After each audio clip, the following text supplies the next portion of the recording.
Hey guys, welcome back to Cooking with Shotgun Red. I'm Jennifer. And I'm Sheila. And people have been making this recipe here for generations. It's super easy and pretty much everybody has these ingredients and it's budget friendly. And it's so much of a comfort food. It is. So wait till you try it. We're going to take you back and we're going to show you how it's done. Okay, so we got our Dutch oven here on medium heat and I am adding in about a tablespoon of olive oil. Then we're adding 1 pound of ground beef. This is lean ground beef. Get our chopper tool out there. Yes. Actually, I have it right down below the video here. And then 1 teaspoon of onion powder and 1 teaspoon of garlic powder. And we're going to set a little bit of that aside because I'm just going to do half of that now. And then 2 teaspoons of Italian seasoning. And we're going to do the same with that. Reserve a little bit. And 1 teaspoon of salt and 1 teaspoon of pepper. And reserve a little bit of that too. So I just want to season the meat a little bit, but I also want to use some later on. So we will mix that in to the ground beef. This is going to be some good comfort food. Oh yeah. So then I just sliced up 1 medium onion. And I'm just going to pull these apart. I like the big long slices on this, you know. So we will put that in our ground beef. Get all of that in there. Yeah, get all of it. Then we're going to cover that, let those soften up, and while those are softening, I'm going to chop up some carrots. 4 medium carrots, peeled and cut. And you could use as many carrots or potatoes as you want. If you want to load this up, go ahead and load it up. We'll put that in there and let that get soft. Let those carrots get tender, so we'll cover it. So we already peeled 4 to 5 medium russet potatoes. And I like to cut these lengthwise and into big chunks for this particular stew, because I want this to be a nice chunky stew. So far it is. But you can cut them however you want. This is such an easy stew to make. Looks like those are getting nice and tender. So we're going to add in our potatoes. Mix that around a little bit into the beef. You know, when you didn't have a lot of money, you did what you had to do. And, you know, potatoes are fairly reasonable and carrots. Yes. And there's the rest of our onion and garlic powder. Some salt and pepper. I'll leave a little bit more for later.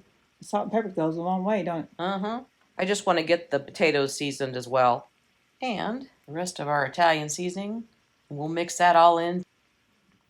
And then we've got 1 can of diced tomatoes, like a 14-ounce can. And 1 small can of tomato paste. Yeah, these are a little bit smaller than I think it's like maybe a 10-ounce can or whatever. They run a little smaller.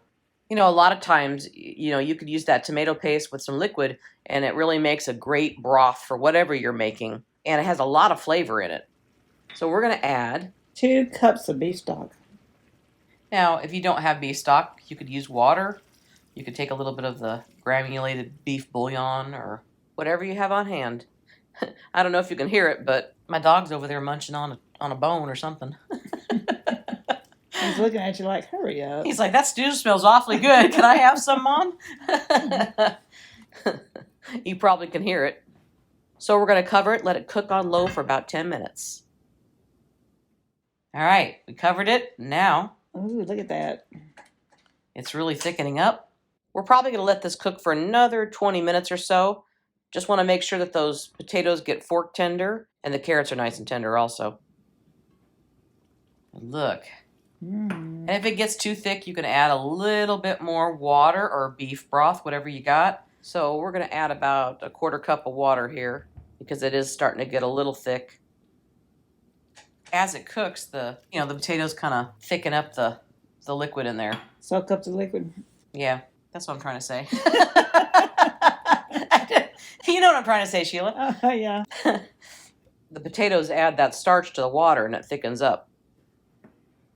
So we'll cover that, let it cook a little bit longer, and we'll check it. I'm trying to keep that steam from fogging up our camera.